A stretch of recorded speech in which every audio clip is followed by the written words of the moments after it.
Rosario, muchas gracias por acompañarnos en esta Feria Ambiental El Huitite de la empresa de Servicios Públicos de Heredia. Y bueno, estamos listos para disfrutar de esta conversación en esta tarde de jueves. Buenas tardes.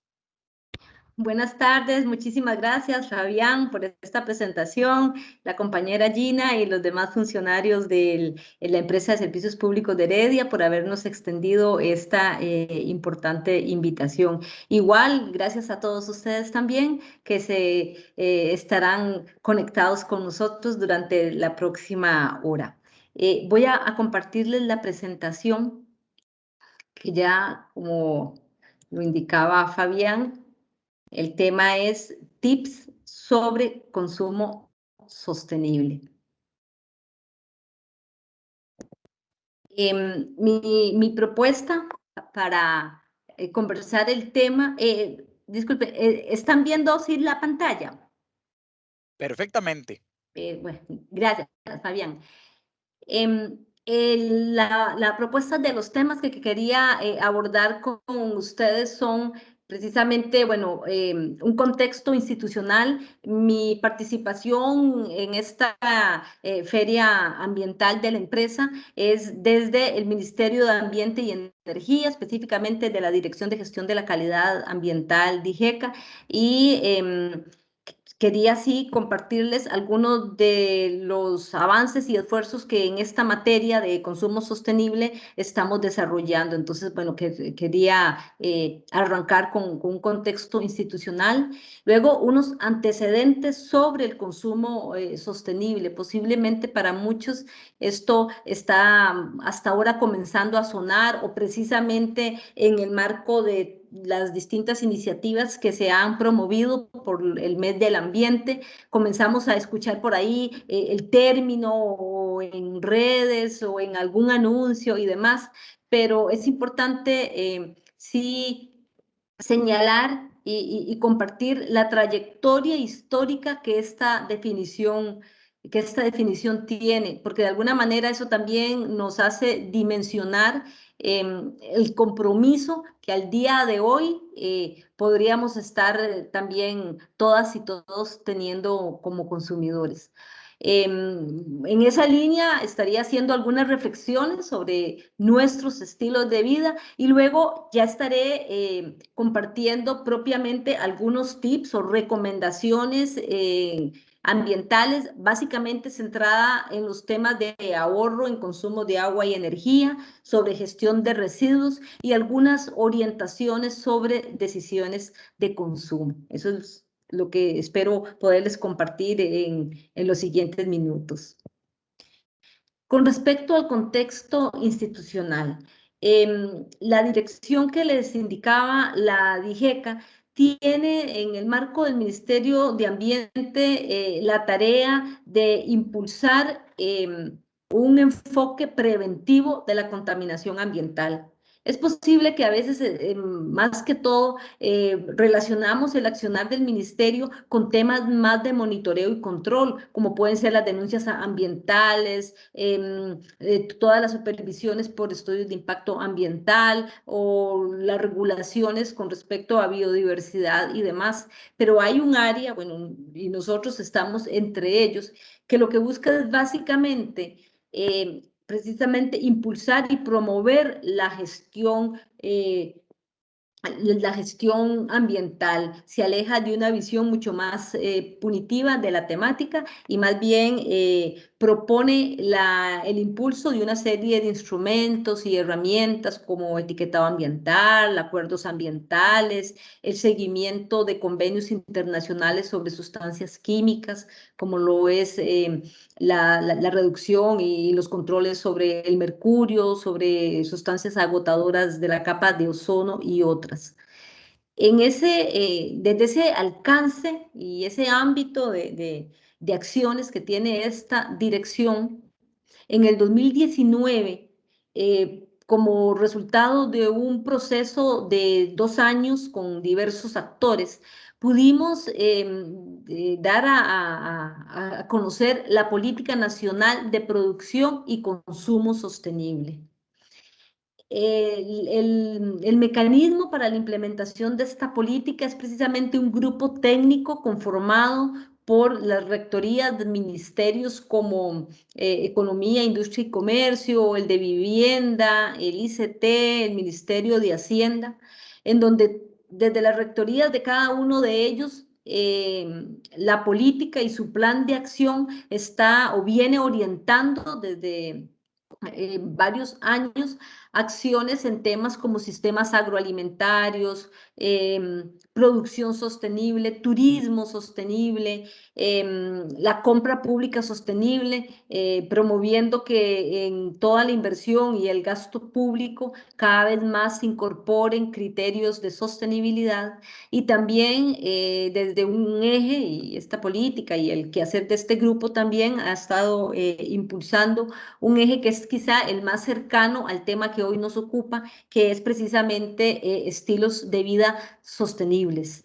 En esa mesa y ese eje viene impulsando también la conformación de una red nacional de iniciativas en estilos de vida sostenibles que con ello estamos a nivel por lo menos de la parte gubernamental, pero también en asocio con una serie de instancias comunales, ONGs y otras organizaciones sociales, tratando de impulsar precisamente todo este tema de consumo sostenible, pero desde el marco de revisar nuestros estilos de vida.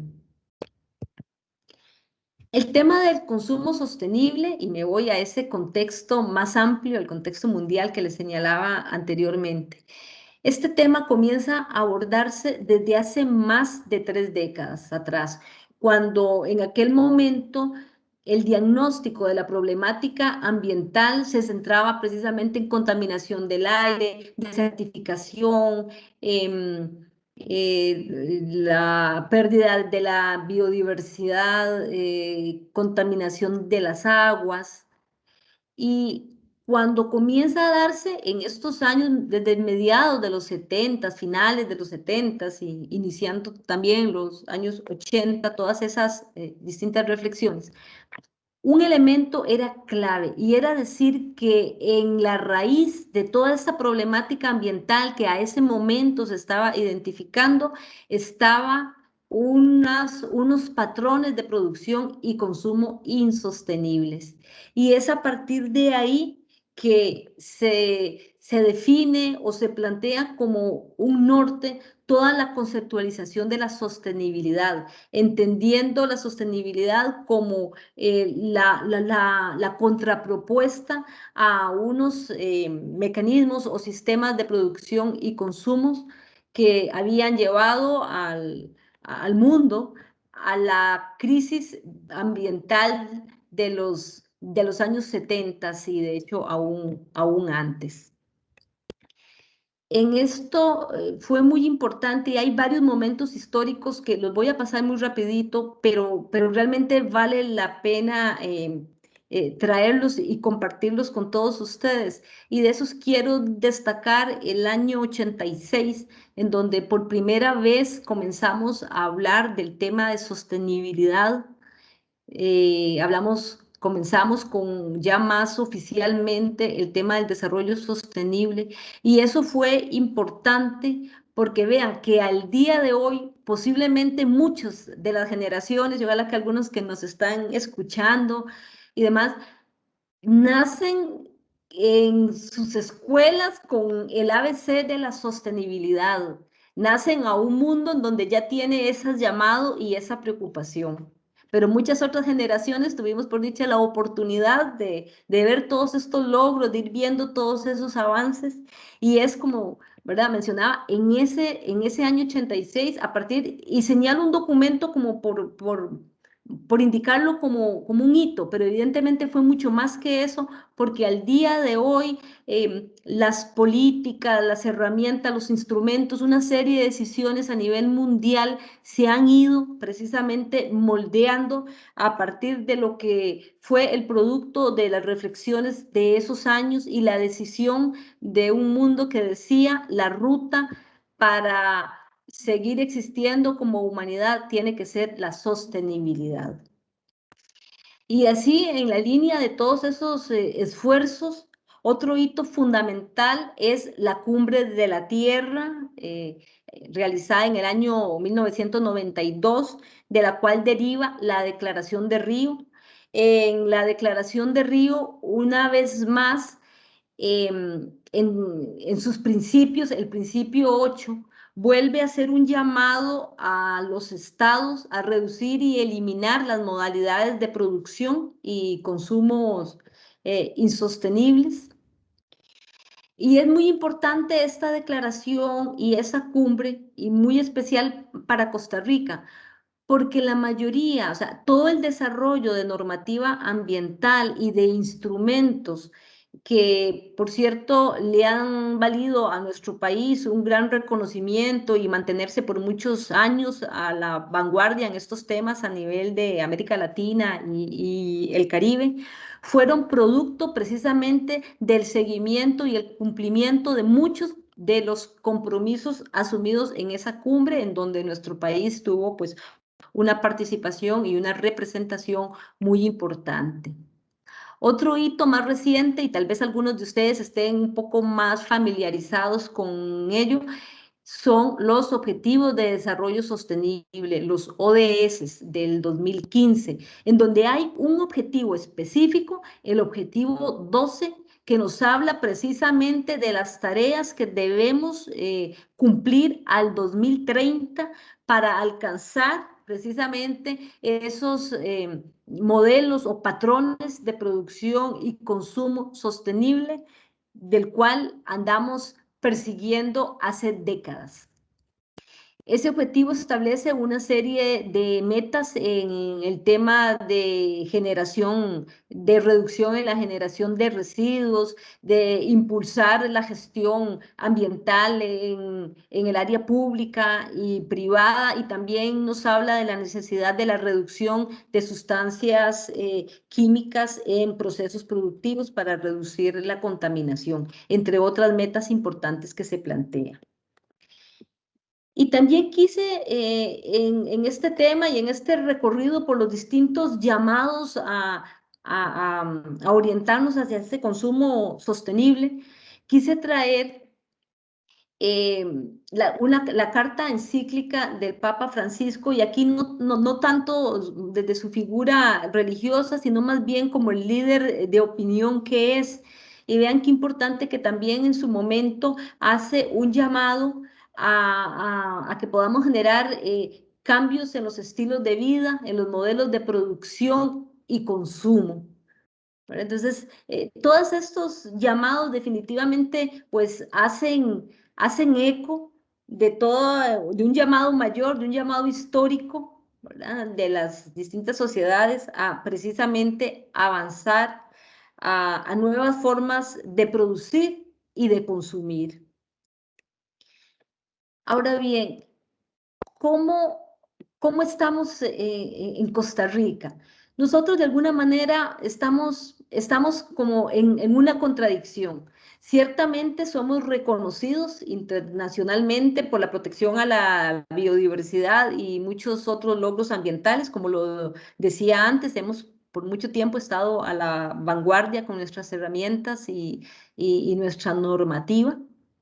Pero por otro lado, también somos conscientes de que somos una sociedad también de consumos, de patrones de consumo insostenibles. El primer informe del estado del ambiente del 2017, y igual en la misma conclusión vienen posteriores informes, señalaban que la forma de consumir y producir del costarricense contribuye a los problemas ambientales actuales como el cambio climático, la contaminación, la producción de residuos ordinarios y peligrosos, agotamiento y deterioro de los recursos naturales y pérdida de la biodiversidad. Y en esta misma línea y reconociendo también la huella de carbono y la huella ambiental de las prácticas de consumo, el Estado de la Nación en sus capítulos de ambiente, casi que de manera reiterativa, por años, ha venido señalando precisamente esta problemática. Solo como por poner un ejemplo, también traía unos datos de una encuesta realizada a finales del 2019 por la Oficina del Consumidor Financiero sobre el endeudamiento de los costarricenses. Y ese estudio indicaba que aproximadamente un 74% de personas en edades de 18 a 65 años tienen alguna deuda o tenían una deuda en ese momento. Y de ese grupo, al menos el 20% debía, para poder enfrentar la deuda, invertir aproximadamente el 62,5% de sus ingresos mensuales. Además, señalaba el estudio que las personas tenían 2 o 3 deudas, entre las que destacaban créditos personales, préstamos con familiares o amigos y las deudas con empresas de electrodomésticos, entre otros tipos de comercio. Ciertamente, estos datos no solo nos hablan de una realidad socioeconómica, también nos hablan y nos vuelven a recalcar el tema de las formas de consumo que estamos teniendo los costarricenses, las familias costarricenses. Y bueno, y es importante llamar la atención al respecto, máxime en un contexto económico como el que actualmente vivimos. Igual, y no es nuevo, toda también la temática de los endeudamientos por tarjetas y demás, muchas de ellas endeudamientos que tienen que ver con un consumo desmedido, no planificado, no sostenible. ¿Y cuál es la propuesta ante eso? O sea, ¿qué podríamos estar haciendo? Pues bueno, no es solo nuestra propuesta, nosotros nos sumamos como Ministerio de Ambiente a la propuesta que tanto Naciones Unidas como organismos de cooperación, ONGs, grupos comunales, vienen trabajando desde hace mucho tiempo y que son los estilos de vida sostenible. Entendidos estos como formas de vida que incorporan en sus elecciones vitales, como la compra, el transporte, la alimentación, la recreación, nuestro vínculo con el entorno, con el ambiente, incorpora valores, actitudes y comportamientos que buscan minimizar los impactos al ambiente y que procuran una contribución a relaciones sociales justas y equitativas. En síntesis, cuando hablamos de un estilo de vida sostenible, el cual incorpora una visión también, a su vez, de consumo sostenible, estamos refiriéndonos a una visión de vida, a una visión de mundo, orientada por valores de responsabilidad, tanto sociales como ambientales, tanto en la esfera individual y colectiva. Los estilos de vida sostenible lo tocan todo. Y precisamente creemos que es desde la promoción, el impulso, la convocatoria constante a reflexionar y a revisar nuestros estilos de vida que podemos avanzar hacia enriquecer los estilos de vida particulares de todas y cada una de las personas, hacia unos estilos que vayan incorporando cada día más realmente valores de compromiso tanto social como ambiental. Y en síntesis, así avanzar hacia la anhelada sostenibilidad. El reto en este tema y cuando hablamos de cómo avanzar hacia estilos de vida, el reto para la familia, para la mamá, para el papá que está comprometido con estos temas, para el líder comunal, para la institución, para cualquiera que realmente quiera trabajar en esto, el reto fundamental es cómo hacer para incidir realmente en actitudes y comportamientos de las personas. Es la única vía en el cual nosotros podemos lograr cambios importantes y transformaciones.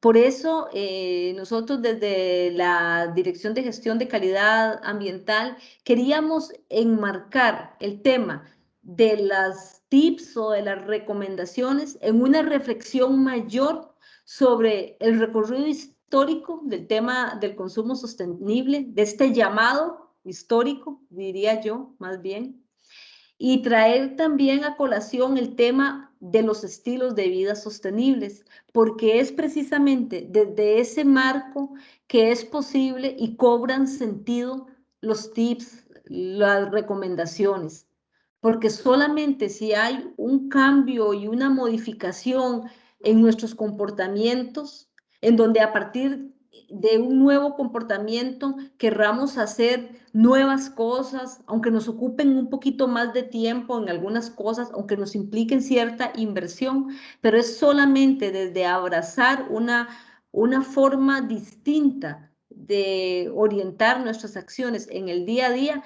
es que realmente cobra sentido hacer un conjunto de recomendaciones, de tips.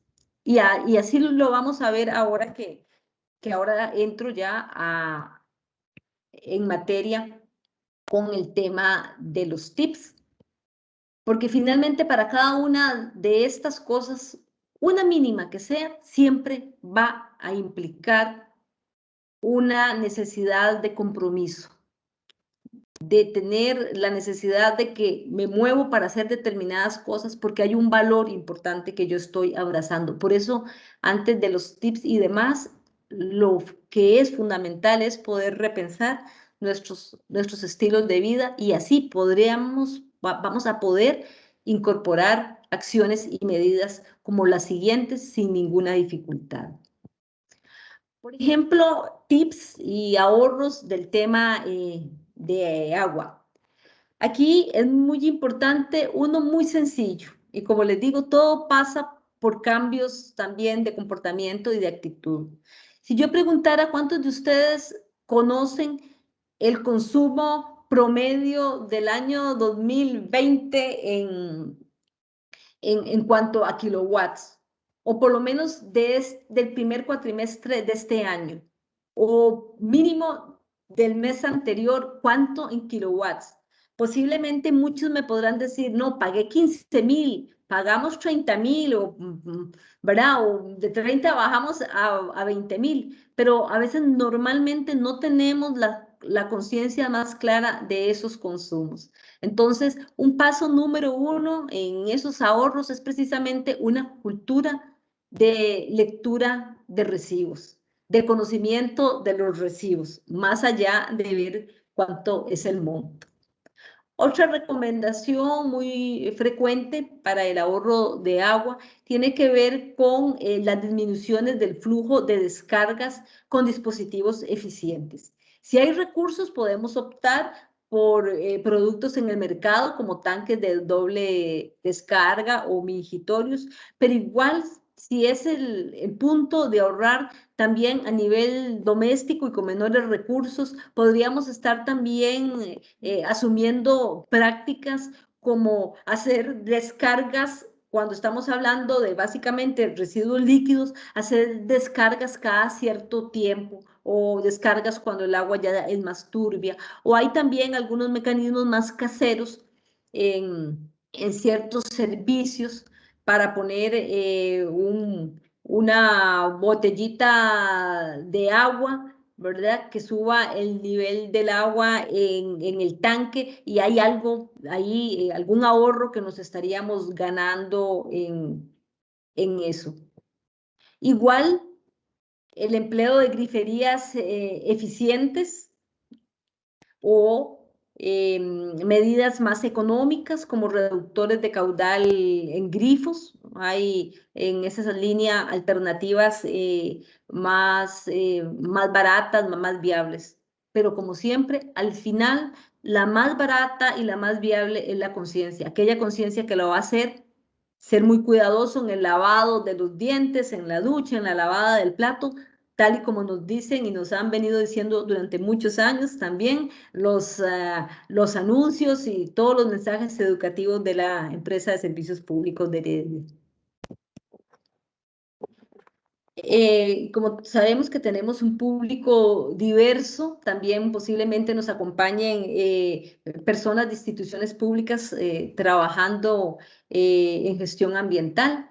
Entonces, una recomendación significativa que muchas veces hacemos a los edificios es que normalmente lo que hay es un medidor de flujo general, pero a veces para lograr trabajar con mayor precisión las medidas ambientales que me van a permitir reducciones, es importante en la medida de lo posible tener algunos medidores mecánicos que son de bajo costo para poder lograr un control mayor o un conocimiento mayor de cuáles son los consumos. Otra muy sencilla, pero que igual requiere también de esa conciencia, de ese compromiso con el tema, los planes de mantenimiento preventivo de fugas, el atender con diligencia una fuga. Muchas veces, ya sea en la casa o en la oficina, nos damos cuenta que hay un pocito o suena y suena una gota o a la hora de bajar la cadena sigue corriendo el agua, pues no esperar que pase 1, 2, 3 días, sino simple y sencillamente, por eso un plan diligente de atención de fugas. Y una cosa tan mínima puede ahorrarnos mucho dinero y ahorrarnos también mucho en términos de metros cúbicos. Y otra medida muy importante, esta posiblemente sí requiere un poquito más de inversión, pero también requiere pues también apertura de mente y también estar muy comprometido con todas las novedades y la riqueza que un llamado a un estilo de vida sostenible nos hace. Y me refiero a precisamente el uso del agua de lluvia, sea para riego de plantas o limpieza de cochera o del vehículo y demás. Las cosechas de lluvia se están convirtiendo en una medida ambiental relativamente sencilla, pero muy útil que nos puede generar ahorros importantes en cuanto al agua. Sobre electricidad, aquí y aprovecho el momento para hacer un llamado casi que para garantizar y esperamos que en la casa de ninguna persona en este momento existan, ojalá, lámparas incandescentes. Muchas veces y nosotros en la labor del Ministerio de Ambiente hemos tenido que ir a oficinas, a regionales, a veces hay oficinas de instituciones públicas en casas que son alquiladas y demás, y aún se pueden encontrar ese tipo de luminaria, la cual de hecho ya tiene una prohibición. Entonces, una llamada importante a revisar, a corroborar que no estemos empleando ese tipo de bombillos, ni las fluorescentes tubulares T12 y sus balastros que han sido claramente declarados de una, ¿verdad? Como ineficientes energéticamente y como residuos generan también una problemática importante por los componentes que estos contienen. El aumento en la iluminación de LED, y yo creo que ya esto está muy extendido y retomo, la empresa de servicios públicos ha hecho una labor muy importante también en esto. Creo que eso casi que sería corroborar posiblemente con muchos los ahorros que implica o ha implicado la iluminación LED y también el uso de balastros electrónicos de alta eficiencia.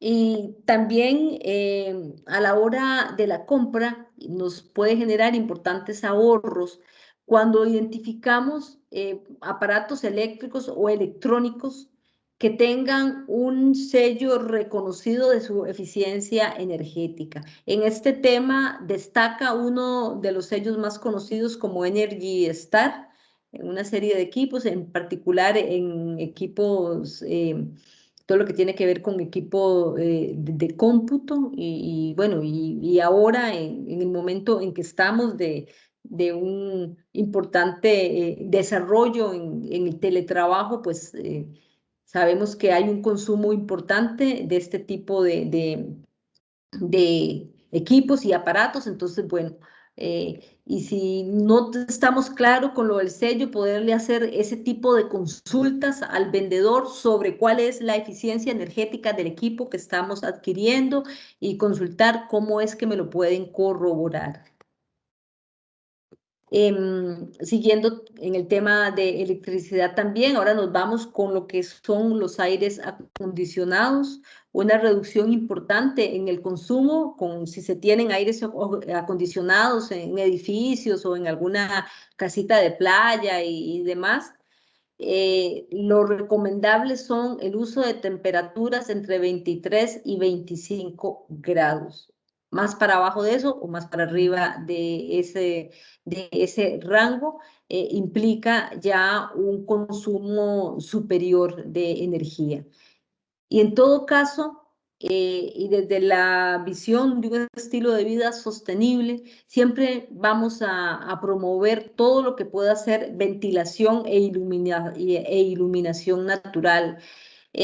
Todo lo que es al día de hoy el tema de construcción sostenible, los diseños arquitectónicos ya contemplan precisamente un tipo de diseño que garantice que tanto la iluminación como la ventilación se pueda obtener de manera natural y solo cuando ya sea muy necesario, pues se incorporan digamos, otro tipo de equipamientos, pero ese es un principio que está muy presente en lo que es construcción sostenible. Otro aspecto muy sencillo que también nos puede ahorrar mucha energía con nuestras refrigeradoras es mantener la escarcha liberada de escarcha a la refrigeradora. Esta actúa como un aislante y entonces produce un mayor consumo de energía. Algo tan sencillo y también con beneficios sanitarios, ¿verdad? Puede ahorrarnos también unos cuantos colones y unos kilowatts. Si vamos a adquirir tanto aires acondicionados como algún tipo de refrigeradora, ya sea de uso industrial o para uso doméstico, debe haber una pregunta ahí fundamental a ese proveedor y es ¿qué tipo de refrigerante tiene? ¿Tiene algún refrigerante natural? ¿Hay algún sello con el que me pueda mostrar que es un refrigerante natural? Recordemos que los refrigerantes, precisamente de este tipo de productos, refrigeradoras, aires acondicionados y en general las líneas de frío, tienen en esos refrigerantes un componente que por años fue el causante de la capa, del agotamiento de la capa de ozono. Entonces, desde hace muchos años, igual definido en convenios internacionales de cumplimiento obligatorio de los estados, este tipo de refrigerante se ha venido reduciendo. Entonces, al día de hoy es más posible comenzar a encontrar estos refrigerantes naturales. Entonces, hagan esa consulta a la persona o si están a punto de comprar algún tipo de esos equipos, que ese sea un criterio en la decisión que tomen de qué equipo van a comprar. Sobre el tema de la gestión de residuos, y ahí quise centrarme un poquito también por lo que mencionaba en el contexto de la extendido que está ahora el teletrabajo, sobre aparatos eléctricos y electrónicos. Aquí la recomendación es que si van a adquirir algún equipo, lo hagan en un punto de venta o con un proveedor que les garantice a ustedes que una vez finalizada la vida útil de ese aparato eléctrico o electrónico, le van a recoger y garantizarle que le van a dar el manejo ambientalmente adecuado. Esto es un compromiso que debería y que tiene todo el comercio que venda, toda esta línea de artefactos, porque la ley 8839 así lo establece. Todo importador de este tipo de equipos debe atender el principio de responsabilidad extendida del productor. Por eso, a usted como consumidor, como consumidora, un establecimiento le debería estar al día de hoy garantizando que el equipo que usted hoy compró, 5 años después, cuando lo traiga, sin un costo ninguno o por algo muy mínimo, en el peor de los casos, le van a tomar su equipo y se van a comprometer con usted a darle una gestión adecuada. En la misma línea de los residuos de aparatos eléctricos y electrónicos, estos equipos nunca deben mezclarse con los residuos ordinarios del hogar. No pueden estar ahí con el soró del café, con el resto de comida, etcétera, etcétera.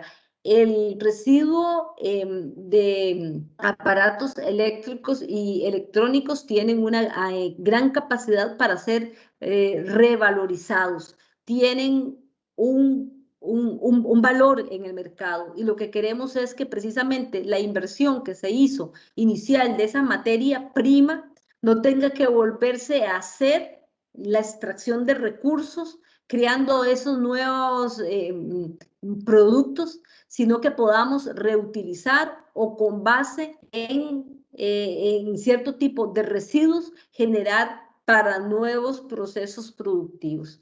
Pero por eso es fundamental hacer una recuperación de los residuos adecuadas, que esta no se mezcle con los ordinarios. Y si voy a tener estos residuos en mi casa, el tema de su acopio es fundamental. Hay que almacenarlos en sitios seguros donde no queden a la intemperie y que estos por ningún motivo sean desarmados en el hogar. Porque, por ejemplo, un equipo de cómputo que se desarma inadecuadamente en un hogar expone los componentes de estos equipos a las personas, y esto tiene ciertamente un impacto tanto a la salud como al ambiente, porque mientras que esos metales pesados contenidos en equipos se mantengan herméticos, no generan ningún problema, pero una vez expuestos ya pueden comenzar a generar problemas. Por eso un equipo viejo que ya no funcione no se abre, no se rompe, ¿verdad? Hay que darle una atención cuidadosa. Normalmente, y es una pésima práctica, vemos que cuando hay esos llamados a los residuos, a la recolección de residuos, ¿cómo le llaman? No tradicionales, lo más frecuente es ver carcasas de computadoras o equipos ahí y muchas veces las pantallas quebradas y demás. Esa es una pésima práctica y esa es una típica práctica de patrones insostenibles. Entonces, ojalá que cuando veamos eso o cuando en algún momento nos corresponda tener que hacer una gestión con nuestros residuos, lo hagamos de la manera responsable. Un residuo muy común y que es un residuo peligroso que está a veces en nuestras casas y en las oficinas, y en las oficinas igual, el botiquín que se consiguió hace 2 años pero nunca se ha usado, o igual los medicamentos en nuestros hogares que los vamos dejando ahí. Estos medicamentos tampoco deben ser dispuestos con los residuos ordinarios. El medicamento vencido es un residuo peligroso. Cada vez en un número mayor de farmacias se está brindando el servicio para que las farmacias lo recuperen y posteriormente se haga una gestión adecuada de estos. Normalmente cuando estos llegan a los vertederos, eso si no, perdón, a los rellenos sanitarios y en el peor de los casos a vertederos, causan serios problemas en términos de contaminación de suelos. Entonces, ser muy responsables con eso y no abonar a un problema de contaminación mayor. También una recomendación importante que acostumbramos a hacer es sobre el uso de las bolsas oxobiodegradables, que ha sido todo un tema, pero es un uso que nosotros como Ministerio de Ambiente no recomendamos. Este tipo de bolsa genera otra problemática que son las micropartículas de plástico, las cuales agravan los problemas de contaminación y particularmente contaminación en mares, ocasionando serios problemas a la vida marina, lo cual ya está sumamente documentado. Entonces, digamos, y por mucho tiempo también todos y muchos consideramos que también era pues como una buena práctica, porque se degradaba y demás, pero las investigaciones más recientes han señalado que no se está resolviendo la problemática, más bien se está generando un problema aún mayor porque todavía es más complejo la recuperación de esas micropartículas de plástico, que no dejan de ser plástico con todas las problemáticas ambientales que este conlleva. Y igual en la misma línea del plástico, y bueno, para eso ya existen también a nivel de instituciones públicas y demás, unas directrices sobre evitar el plástico de un solo uso y el plástico del embalaje. Y cuando ustedes vayan a comprar o adquirir algún producto, es importante que lo vean, que lo revisen para ver si realmente es un plástico que posteriormente puede ser reciclado o no, o ni siquiera tiene la calidad precisamente para ser reciclado, etc. Entonces, de ahí la importancia y el lineamiento ya a nivel nacional de ir saliendo de este producto que ha sido bastante dañino, el plástico de un solo uso. Bueno, y voy a apresurarme un poquito para tener el espacio de conversación y atender algunas dudas y tal vez principalmente oír comentarios. Voy a pasar algunos lineamientos sobre decisiones de compra. Una definición muy importante de qué es una compra sostenible, ¿verdad? Y a partir de ahí estar bien informados para tener la mejor información para tomar buenas decisiones a la hora de la compra. Una compra sostenible ha sido definida como aquella que se preocupa por el tipo de materia prima que tiene el producto que está adquiriendo, que se pregunta por el tipo de residuos que ese producto puede generar. Una compra sostenible es aquella que también se pregunta e indaga sobre cuáles son los materiales y el riesgo del uso de materias o de sustancias tóxicas en aquel producto. Una compra sostenible es aquella que también nos puede decir sobre, o por lo menos en el cual nos podamos preguntar, bueno, ¿y cuánto haber hecho este producto o el transporte de este producto, cuántas emisiones de CO2 habrá implicado? O de alguna manera, cómo a partir de este producto yo puedo estar haciendo un aporte con un valor social importante. Y estos aspectos los vamos a ver tal vez más claramente con las siguientes recomendaciones, con los siguientes tips. Bueno, el uso productos biodegradables. Los productos biodegradables vienen de una serie de materias primas naturales en donde hay una garantía de que no hay un uso de una serie de productos que puedan ser tóxicos o que no vienen de de mecanismos extractivos negativos. Entonces, bueno, esa es una buena opción, los productos biodegradables. Con respecto, por ejemplo, si vamos a adquirir o comprar pinturas, y ahí como les decía, ¿verdad? Es decir, averiguar y ver, bueno, podría o no tener qué contiene aprender a preguntar o a revisar y a conocer y ver las etiquetas. Y en esa línea tal vez, ¿verdad? Si de pronto viene la duda, bueno, pero vienen unos compuestos orgánicos o unos compuestos que tal vez no sé qué son y demás.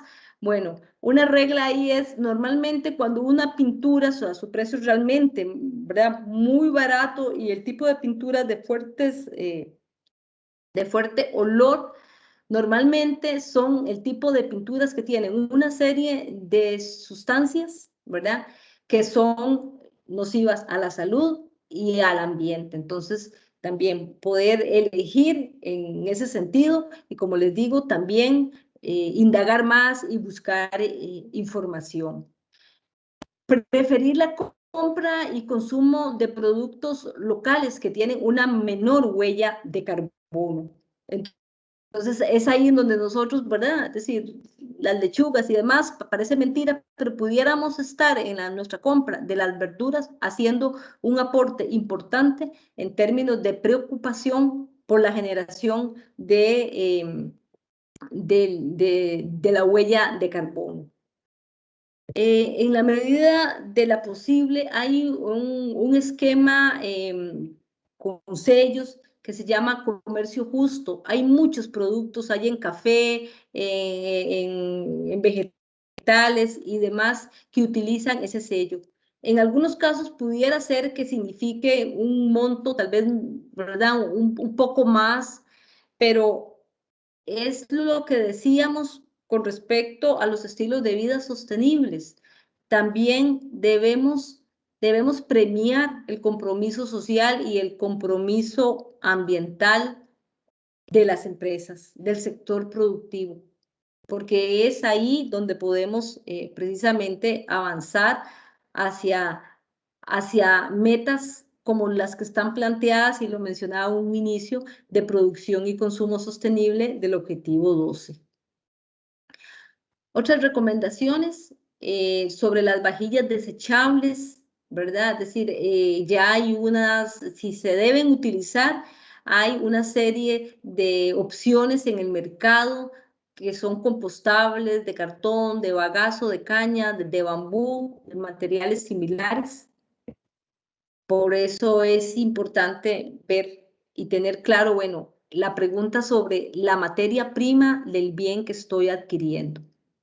Otra recomendación es el no comprar productos electrónicos o electrodomésticos de marcas que no tengan respaldo de mantenimiento en el país y que sean de una obsolescencia programada muy corta, porque finalmente está adquiriendo algo que muy próximamente va a ser un residuo y un residuo tal vez de difícil gestión o de difícil manejo. Y cierro nada más con esa lámina que la capturé ahí como muy rápidamente porque la vi que circulaba en un chat y decir que en términos de compra sostenible, lo más importante es la pregunta de si lo necesito o no lo necesito. ¿Estoy llenando una verdadera necesidad o no? Y de aquí también quería rescatar la palabra repara, reparar, reutilizar, reciclar. Son aspectos fundamentales que deberíamos cada vez más estar incorporando en nuestros estilos de vida, en nuestras decisiones cotidianas. ¿Qué reparo? ¿Cómo reutilizo? ¿Qué cosas debo reciclar? Y todas ellas juegan un papel fundamental y deberían estar jugando un papel fundamental en todas las decisiones de compra y en las decisiones vitales del día a día para precisamente que nuestros estilos de vida particulares cada vez se enriquezcan más con más criterios de sostenibilidad y de esa manera aportar a nuestro entorno inmediato y al planeta.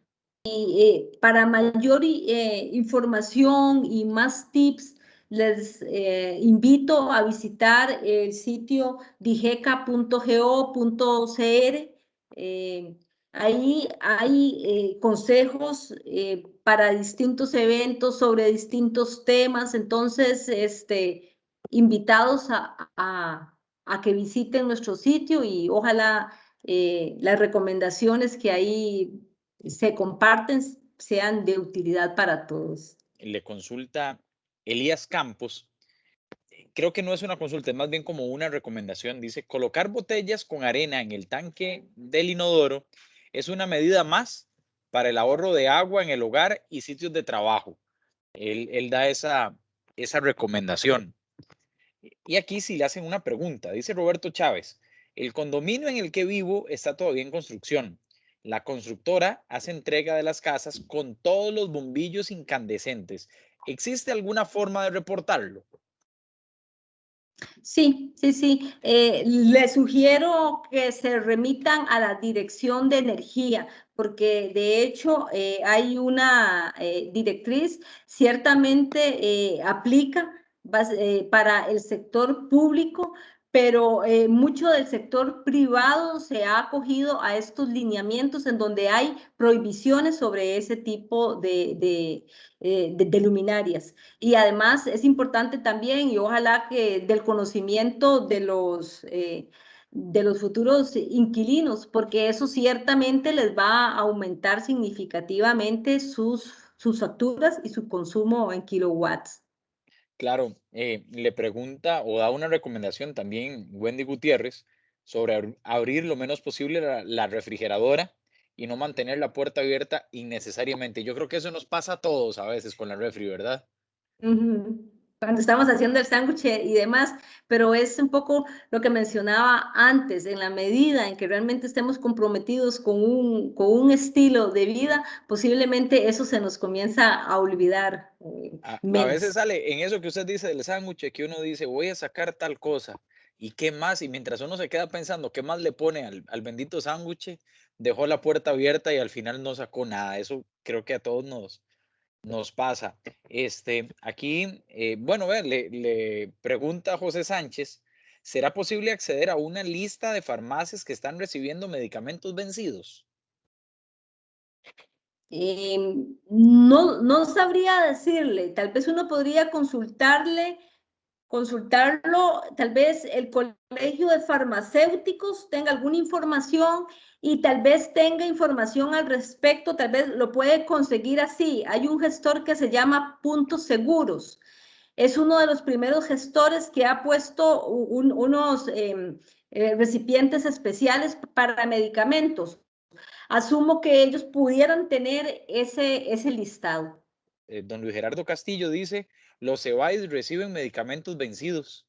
Yo no sabía ese detalle. Y por ahí Laura RJ dice, sí, los EBAIS reciben los medicamentos. Entonces ahí es otra herramienta para todos, ¿verdad? Rosario, muchísimas gracias, muy amable por estar con nosotros. No, gracias a ustedes y gracias a todas las personas que nos acompañaron durante toda esta hora, pero sobre todo muchas gracias por ir a aplicar muchas de las cosas que vimos acá y más bien también agradecer de antemano, de fijo, muchos esfuerzos que de hecho realizan y llevan a cabo también muy comprometidos con el ambiente y a la empresa de Servicios Públicos de Heredia. Ellos como siempre, evidenciando también haciendo realidad su política ambiental de compromiso para la protección de los recursos. Muchísimas gracias por habernos invitado.